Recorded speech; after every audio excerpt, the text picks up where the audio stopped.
Chapter 6. Sorry seems to be the hardest word.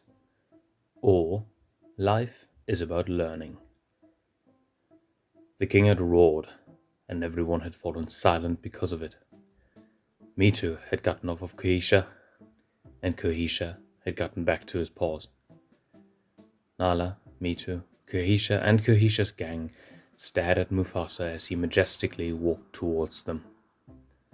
Simba still lay on his back, blinded by the sand that Kohisha had thrown in his face. Mufasa held his head high while scanning the faces of everyone with his strong, piercing gaze. His eyes struck respect into the assembly of cubs. Nobody said a word as the king came to a halt. A gust of air blew through the king's luxurious ruby-red mane, making him look even mightier than before. "So," he said with a patient yet demanding voice, "I don't want to know who started this." He went on, "I only want to know why I had to interfere, why none of you managed to sort it out yourself." He looked around, waiting for a response. He still remained calm, having only roared earlier to get the cubs to stop fighting. Now he stood there, patient as a tortoise and determined as a rock withstanding the waves amidst the ocean. Kohisha saw an opportunity and took it. "Your Majesty, if I may explain," he said with a full, formal tone. Mufasa observed the young lion carefully. "You may," he said. Kohisha nodded. "Your son Simba and I were settling a dispute, and out of nowhere came Mitu and attacked me. If you—" "Liar!" yelled Simba in outrage. "Son, be quiet. You'll get your chance to talk soon enough, but right now, I am listening to Kohisha," scolded Mufasa. "Everybody who has something to say will get a chance to speak," he added. Mufasa turned back to Kohisha. "Go on." "As I was saying, Mitu attacked out of the blue, and if you hadn't come, I believe this would have ended horribly." Mufasa nodded. "All right. Now, Simba, you may tell your version of what happened." "Yeah, tell your daddy what happened," Kohisha teased, knowing full well that Simba would lose one way or the other. If Simba told the truth, then Kohisha and his gang would make fun of him for tattling. Simba got onto his paws, slowly regaining his sight. He started. He had been so self-assured just a few minutes before. He had been certain that beating up Kohisha would solve all of his problems. Even though the sand was still blurring his vision, Simba could feel the judging look of his father resting upon him. Kohisha, Nala, Mitu, all of them were looking at him. He felt a glowing warm sensation burning in his head. Embarrassment. He had barely said a word, but yet he was already feeling embarrassed.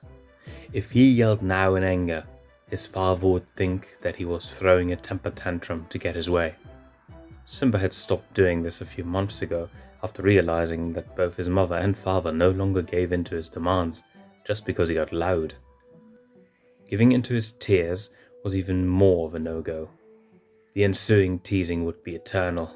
There was a faint voice inside of him that told him to curl up into a ball and wait for everyone to leave. He knew that this would be the dumbest idea of them all. A voice not too far away whispered, "Simba, just tell the truth." It was a voice that Simba knew. A voice that he sometimes hated, sometimes loved. Right now he loved it. Nala's voice was exactly what he needed to hear. He came to a realization. Why should he care if Kohisha called him a pansy?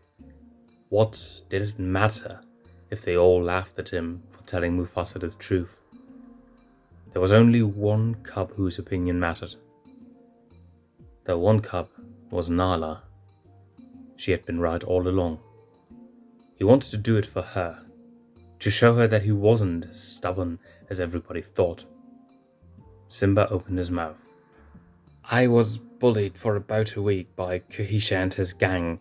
They called me names and such. I shouldn't have let them get to me, but I did. I was always reacting, giving them more reason to bully me even more. Then yesterday I noticed them picking on Mitu, scratching him. I interfered and helped Mitu escape. He stopped.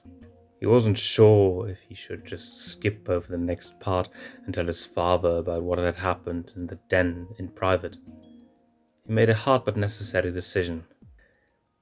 Mitu and I hid in a cave, and there Mitu confided into me that he was gay, and we kind of accidentally kissed. Simba reasoned that it would be for the best if he came clean about this little incident right now, as not to have it be some sort of blackmail later on. Kahisha and his gang burst out laughing. Silence, roared the king, and Kahisha and his gang became quiet again. Go on, son, said Mufasa. Well, Mitu and I went back to Pride Rock, and we came up with a bet that involved Mitu standing up to Kahisha. However, earlier today I got really angry at both Nala and Mitu because they had just told me over and over again that I was a stubborn, immature idiot. And I think, to an extent, they were right. He paused. I'm sorry for not having listened, and I'm sorry for having yelled at the two of you. He sighed. Never had he felt this small. Couldn't look them in the eye. He remembered that word that he had called Mitu 3 times in a row. Out of spite, I took an offer from Kahisha to fight him. He would respect me if I won. We started the fight, but then Nala showed up and tried to stop it. Kahisha must have accidentally, I reckon, hit her. Because the next thing I knew, Mitu was attacking Kahisha, and that's when you showed up. Once Simba was done talking, everything went quiet again. Mufasa contemplated what he had just heard. Mitu, Nala, Mufasa addressed the twins sharply. Is Simba telling the truth? He asked. Mitu whispered a shy, Yes, sir. Nala said with more strength in her voice, Yes, your majesty. He told the truth. Mufasa turned back to Simba and Kahisha. Well, one thing is for certain. You have both spoken the truth. Even though Kahisha neglected to tell some details, it is good to know that you two are honest. Yet I still believe that the both of you have behaved very immaturely. I will think of a fitting punishment for both of you. But for now, all of you will follow me back to Pride Rock. Once there, I will tell your mothers about what has happened and leave them to decide what to do with you.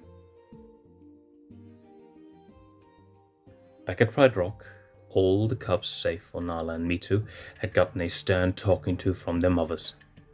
Even Simba and Kahisha.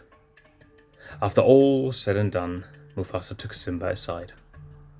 Your mother sure gave you a talking you won't forget for a while, grinned Mufasa. Simba groaned. She called me a little Simbi Poo at one point. She knows I hate that nickname. It sounds like I'm still a baby. Mufasa let out a chuckle. Well, you certainly have grown since then.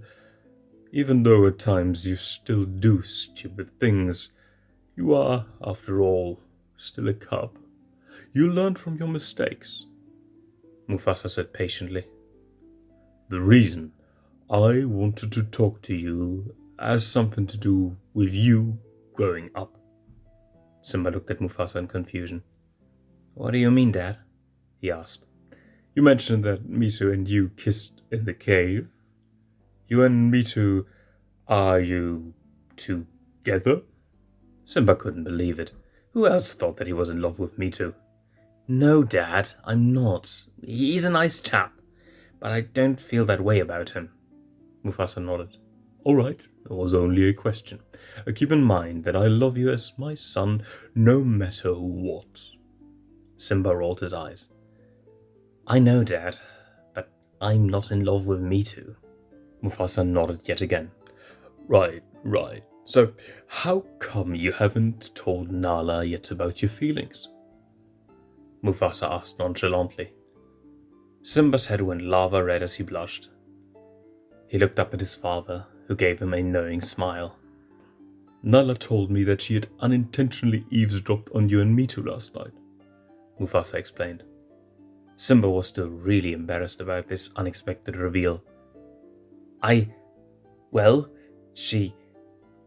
haven't. He was once again lost for words. Then he thought of something. Wait, if you already knew about my crush on Nala, why did you ask me if I love Mitu?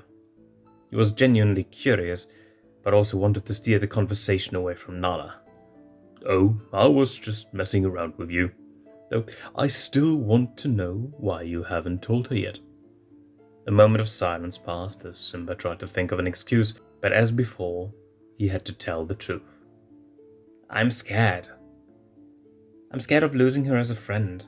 Wait, she told you? Did she tell you if she liked me too? Mufasa placed a paw on Simba's head and gently stroked his son's small tuft of hair. Simba, that is for you to find out. Ask her. Listen, I was once in the same situation as you. I wanted to ask your mother out, but didn't know how she would react. I spent the whole night thinking of all the possible outcomes, finally coming to the conclusion that I just had to do it, no matter what may happen. Come what may. I tell you, you just need to do it. Otherwise, all of these what-ifs are going to drive you crazy. Go to her and tell her how you feel. Regardless of how she reacts, you will finally be released from the burden of uncertainty. Simba understood now what his father meant. Dad, I think you're right. I'm going to do it. He stood up and was about to go when his father addressed him once more. Before you tell her, I want you to keep two things in mind. First, don't throw up. What? Simba wasn't sure what to make of that statement. Just keep it in mind. Okay. Secondly, remember that you will still get punished for what you did. Okay, I don't know why you would bring that up now, but if you say so, Simba said, still puzzled. It will keep your subconscious busy. Now go and get her. Simba didn't know what a subconscious was, but his father had given him the courage to tell Nala about his feelings. Nala sat on the edge of Pride Rock.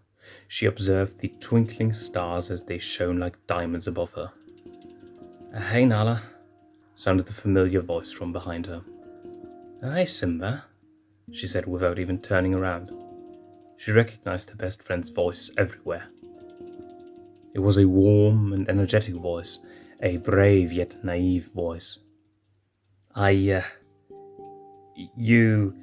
Simba was struggling to find the right words. What is it? Asked Nala while turning to face him. She knew why he was here, what he wanted to say, and that she hoped that he would not chicken out. And then Simba looked into Nala's azure blue eyes. He didn't break eye contact as he usually did when he was under pressure. He had been scared that her eyes could look into his heart. That was exactly what was happening right now. It was as if Nala's eyes went into his heart and made him surrender to the truth. He couldn't hide. These blue eyes made him realize that all he wanted now was to snuggle up right next to her, to hear her breath rise and fall like waves on the sea, listen to her playfully tease him. The moon and the stars were out, shining gloriously in the night sky. All was quiet. "I love you," Simba finally said. She looked back at him and responded with an honest and warm voice. "I know." End of chapter 6.